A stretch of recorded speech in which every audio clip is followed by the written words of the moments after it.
पीड़ा बहुत हो रही है।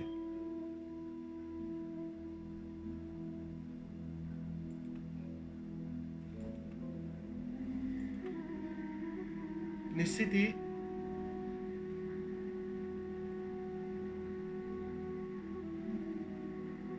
मन जितना मिटने के करीब होता है ना,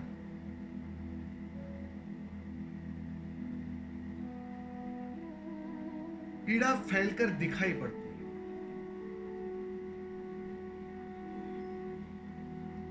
पीड़ा पीड़ा के कारण नहीं है, पीड़ा मन के पकड़ के कारण है। वास्तव में पीड़ा में कुछ होता नहीं है। मैं तुम्हें पूछूं क्या पीड़ा होती है, बताओ जरा। पता नहीं चलता मतलब क्या पीड़ा पीड़ा कुछ है कि नहीं पता नहीं चलता। तो फिर पीड़ा क्या है? इतना ऐसा कुछ होता है क्या मुझको एक्सप्लेन ही नहीं करता। वही मैं पूछ रहा हूँ, मेरा प्रश्न ही वही है कि पीड़ा, तुम निश्चित ही बोल रहे हो कि पीड़ा बहुत हो रही है। मैं तुम्हारी बात को डिनाई नहीं कर रहा हूं, लेकिन मैं पूछ रहा हूं पीड़ा क्या हो रही है, कहां पीड़ा हो रही है। डॉक्टर को बताओगे भाई हाथ दर्द कर रहा है तो हाथ का इलाज करेगा ना, पैर दर्द कर रहा है तो पैर का इलाज करेगा। लेकिन डॉक्टर के पास जाओ और बोलो डॉक्टर साहब पीड़ा बहुत हो रही है, डॉक्टर पूछे कहां, तो उसको कुछ तो बताना पड़ेगा ना कि भाई कहां पीड़ा हो रही है। दिखाई भी कहाँ पर है, दिखाई भी कहाँ पर है। नहीं पड़ेगा, नहीं पड़ेगा, मैं वही समझाने की कोशिश कर रहा हूं, क्योंकि पीड़ा कहाँ है वो तुम तय नहीं कर पाओगे।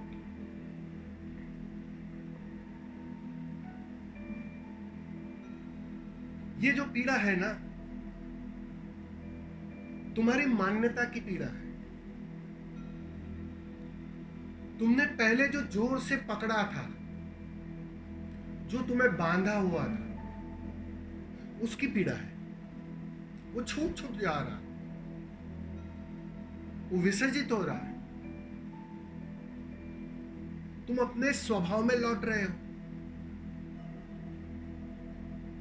तो मन निश्चित ही बहुत पीड़ित होता है, बेचैन होता है। ये बेचैनी मन की बेचैनी है। अगर ठीक से कहूं तो ये बेचैनी मान्यता की बेचैनी है। मन अर्थात मान्यता, इस बात को समझ लेना हमेशा, मैं बार बार दोहराता हूं।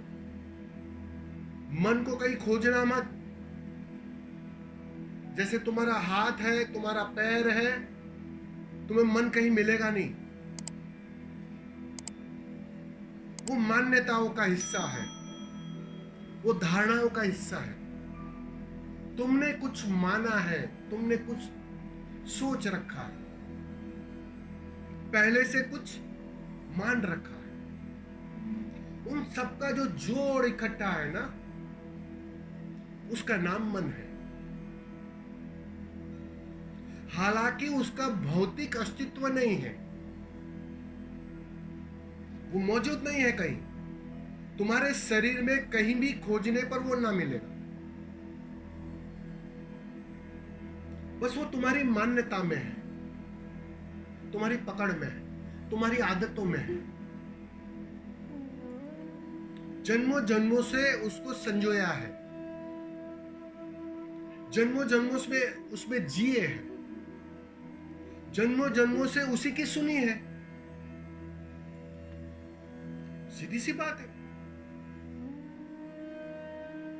आज तक घर में उसी की चल रही थी,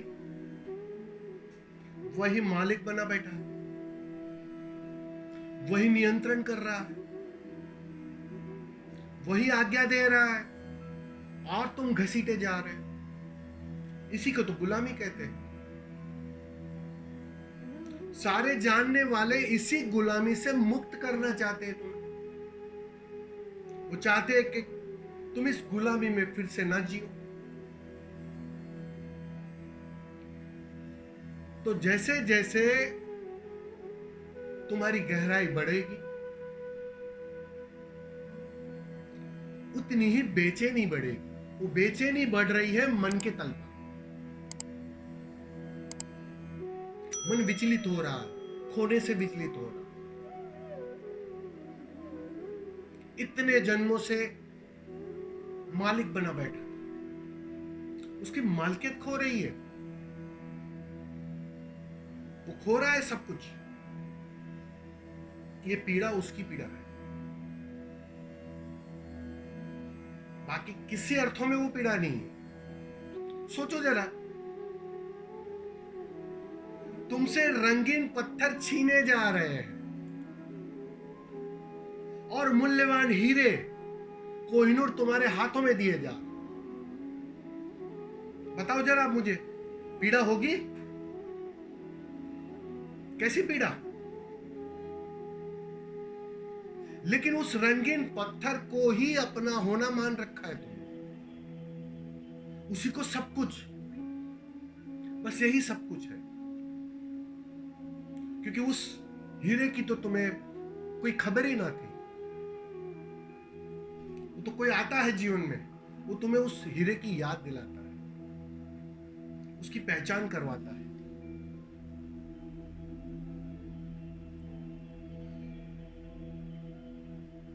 तो पीड़ा वास्तव में पीड़ा नहीं है, ना कुछ छीना जा रहा है और मूल्यवान दिया जा रहा है। पीड़ा कैसी? लेकिन ये जो ना कुछ छीना जा रहा है ना, वो मन का अस्तित्व खो रहा है। उस अर्थों में मन बेचैन है, और उस बेचैनी के अर्थों में पीड़ा है। जरा गौर करना, बैठकर थोड़ा चिंतन करना, कहां है पीड़ा? खो रहा है मन, ये खबर दे रहा है। मिट रहा है मन, खबर दे रहा है, उसकी पीड़ा है। ये तो भाग्यशालियों के जीवन में ये पीड़ा आती है। इसी को तो मैंने तूफान कहा, कि तूफान भी वही देता है। उसने तूफान दिए तुम्हारे जीवन में ताकि तुम निखर सको, तुम उबर सको, तुम उस गुलामी के पार जा सको। बहुत हो गई गुलामी, गुलामी की भी आदत बन जाती है। उस गुलामी के अर्थों में भी तुम आदत से विवश हो गए हो। सुनिए ना कहावत कि कारावास से अगर तुम्हें छोड़ा भी जाए, वो किसी ने सुनाई थी, वो पिंजरे का कबूतर, उसको खोल दो तो जाने को भी राजी नहीं है, क्योंकि उसको उस कारावास में भी एक सुकून महसूस होने लगता है। उस कारावास की भी आदत बन जाती है। तो तुम्हें उस मन की गुलामी की भी आदत बनी है, तो वो टूटने में पीड़ा हो रही है। जा रही है गुलामी, जा रहे हैं व्यर्थ के पत्थर, मूल्यवान कुछ मिल रहा है। तुम जो राजी हो, तुम जो मिटने को राजी हो, ये खबर दे रहा है कि मूल्यवान का स्वाद मिल रहा है, मूल्यवान की झलक मिल रही है। तभी तुम राजी हो सकते हो इस आग में रुकने के लिए, ठहरने के लिए। पीड़ा आ रही है, लेकिन रुकने का भी मन हो रहा है या नहीं हो रहा है?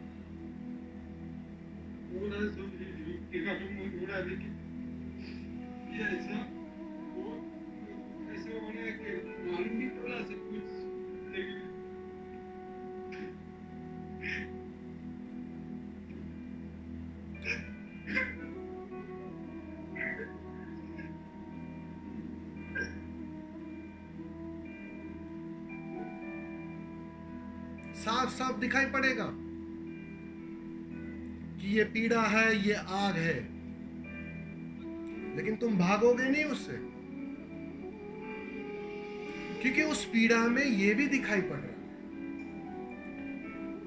कि कुछ मूल्यवान, कुछ अमृत बरस भी रहा है। वो अमृत तुम्हें भागने न देगा, वो अमृत तुम्हें हारने न देगा। डटे रहो, भरोसा रखो, वो अमृत तुम्हें उस परम की ओर ही ले जा रहा है, जहां फिर कोई पीड़ा ना हो। लेकिन उसके पहले निश्चित ही हर एक को इस पीड़ा से गुजरना पड़ेगा। गर्भवती स्त्री होती है ना, अगर वो गर्भ की पीड़ा से बेचैन होकर लोगों को देखकर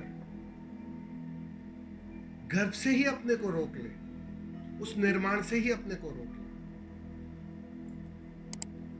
तो वो चूक जाएगी। वो जो मूल्यवान था उससे चूक जाएगी।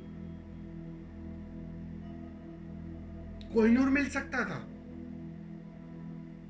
बिल्कुल घाटे का सौदा नहीं है। तुम ना कुछ निछावर करते हो, तुम मन निछावर करते हो जो है नहीं वास्तव में। जिसने जीवन में सिवाय पीड़ा के कुछ लाया नहीं आज तक, सिवाय बेचैनी कुछ लाया नहीं आज तक, उसको दांव पर लगा रहे हो। किसके लिए? उस अमृत के लिए। फिर वो आनंद कोई छीन ना सकेगा, और जब तक मन है तब तक वो आनंद उपलब्ध ना हो सके। तुम्हारे सारे आनंद भ्रांतियों के हिस्से हैं, इस बात को समझ लेना। तुम्हारे सारे अनुभव भ्रांतियों के हिस्से हैं। मन है तब तक आनंद हो नहीं सकता। मन भ्रांति खड़ी कर सकता है आनंद की, और तुम्हें रोक सकता है। ज्यादातर साधक के जीवन में यही घटना घटती है। वो रुक जाते हैं, वो ठहर जाते हैं, मन के उस जाल में फंस जाते हैं। अब मन आनंद की भी अनुभूति देने लगता है। और एक बात को समझ लेना, जब तक अनुभूति है तब तक मन मौजूद है, और जब तक मन मौजूद है तब तक जिसकी कबीर बात कर रहे हैं, जिसकी बुद्ध बात कर रहे हैं, जिसकी नानक बात कर रहे हैं, वो आनंद नहीं अभी। शब्द तुम कितने ही सुंदर सुंदर लपेट लो, वो लौट कर वो बेचैनी आ ही जाती है, क्योंकि मन का स्वभाव ये है, चंचलता, बेचैनी। सिवाय उसके वह कुछ भी नहीं करता। तुम मन के साथ स्वर्ग भी चले जाओ, बेचैन के बेचैन ही रहोगे। और मन नहीं है तो नरक भी स्वर्ग बन जाता है। बस इतनी ही बात समझनी। और ये सारी बेचैनी है, ये सारी जो पीड़ा है ना, बस उसी की उपज है, और वो मिट रहा है। और जितना वो मिटने के करीब हो रहा है तो बेचैनी की मात्रा बढ़ जाती है, दिखाई पड़ता है, क्योंकि सब कुछ छीना जा रहा है, सब कुछ खो रहा है, कुछ ना बचेगा। आज तक जितना भी तुमने जाना है, आज तक तुमने जितना भी पढ़ा है, आज तक तुमने जितना अनुभव किया है, सब कुछ छीन लिया जाए, सब कुछ खो जाएगा। तुम बिल्कुल राख हो जाओगे, कोई भी अंग शेष ना बचेगा, बिल्कुल राख, बिल्कुल खो जाओगे। और जब तुम वास्तव में खो जाओगे ना, फिर बिल्कुल तुम उसके हिस्से हो जाओगे। अब तुम हट गए, मन हट गया, फिर तुम्हारा आनंद कोई छीन नहीं सकता, फिर तुम्हारी मस्ती कोई छीन नहीं सकता। तुम तुम सारे अनुभवों के पार चले जाओ। लेकिन तब तक निश्चित ही, जब तक अनुभव में हो तब तक इस आग से भी गुजरना पड़ेगा, इस पीड़ा से भी। और जितनी पीड़ा बढ़ रही है, एक बात सुनिश्चित है, उसे धन्यवाद देना। उसकी नजर तुम पर कुछ खास है। अगर वो पीड़ा बढ़ा रहा है तो धन्यवाद देना उसे। वो तुम पर कुछ विशेष ध्यान दे रहा है। वो तुम्हें मिटाने पर तुला है कि कहीं से भी तुम बच न जाओ। तो धन्यवाद देना उसे, प्रार्थना कर लेना कि धन्यवाद तेरा, कहीं से मैं कच्चा ना रह जाऊं, कहीं से मैं अधपका ना रह जाऊं। तो बिल्कुल ही आपने जो कहा बिल्कुल सही बात है। पीड़ा बढ़ेगी, पता न चलेगा कहां से आ रही है, लेकिन वो बढ़ेगी। समझ में आ रहा है ना रजनीकांत? और समझ, लेकिन ऐसा लगता है कि सब कुछ गए, ऐसा मालूम नहीं पड़ा कि ये करने वाला है दूसरा ही है, मैं हूं नहीं, इतनी ऐसा मतलब होता है। खेल उसका पूरा का पूरा समझ में आ रहा है कि उधर भी वही, उधर से भी वही खेल रहा है। लेकिन जब तक समझ में आ रहा है कि खेल उसका है, इस तरफ से भी वही खेल रहा है, उस तरफ से भी वही खेल रहा है, लेकिन अभी भी खेलने वाला मौजूद है ना। जब तक ये खेलने वाला है, ये जानने वाला है, ये अनुभव करने वाला है, तब तक बात पूरी नहीं होती है ना। तुम अपने को तो अलग अभी भी मान रहे हो ना, जानने वाले के अर्थों में, देखने वाले के अर्थों में। ये साक्षी, ये गवाह भी जाएगा एक दिन। थोड़ा धैर्य रखो। आग जल रही है, तुम मिट रहे हो, तुम जल रहे हो, थोड़ी प्रतीक्षा करो। बेचैन मत होना। मरने तक की इच्छा हो जाएगी, मिटने तक की इच्छा हो जाएगी, छलांग लगाने तक की इच्छा हो जाएगी। ऐसे हो रहा, मरने तक की इच्छा हो जाती है। अभी मिटा ही डाल पर, और कुछ नहीं मिटता, मेरे को मिटा ही डाल पर। बस ये होने दो, बिल्कुल ठीक हो रहा है, घबराने की जरूरत नहीं है। इस बार शरीर नहीं, मन मिटेगा। शरीर की मृत्यु तो आएगी, तब आएगी, उसकी चिंता तुम छोड़ दो। 2 साल ज्यादा जिए, कम जिए, उसकी फिक्र तुम छोड़ दो।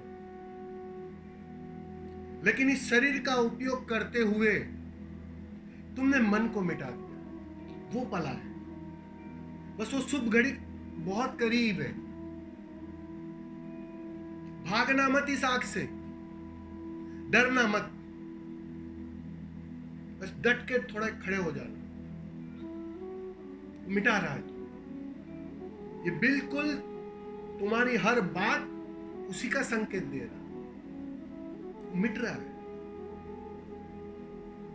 बस ये अब जिसे अनुभव हो रहा है ना पीड़ा, जो खबर दे रहा है ना पीड़ा की, अब वो पल आएगा कि वह भी खो जाएगा। 2 ना बचेंगे। जब तक 2 है तब तक पीड़ा जारी रहेगी, तब तक पीड़ा बनी रहेगी। मन अर्थात 2 वही है। जिस दिन तुम उसी के हिस्से हो जाओगे ना, तुम्हारा नामो निशा समाप्त हो गया, तुम्हारा अस्तित्व समाप्त हो गया, फिर कोई पीड़ा नहीं, फिर तुम सम्राटों के सम्राट।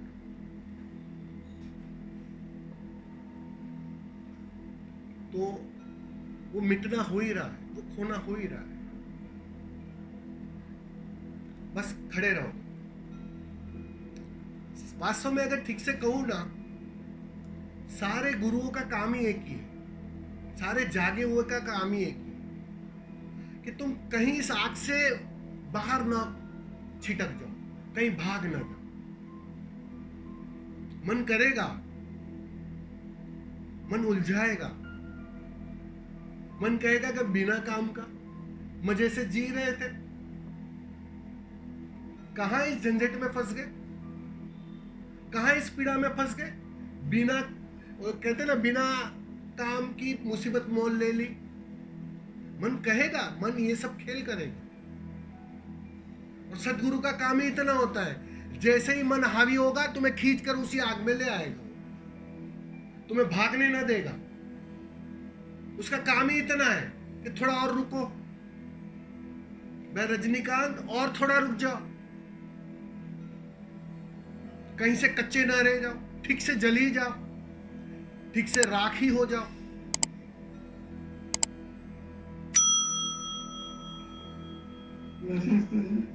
हो रहा है,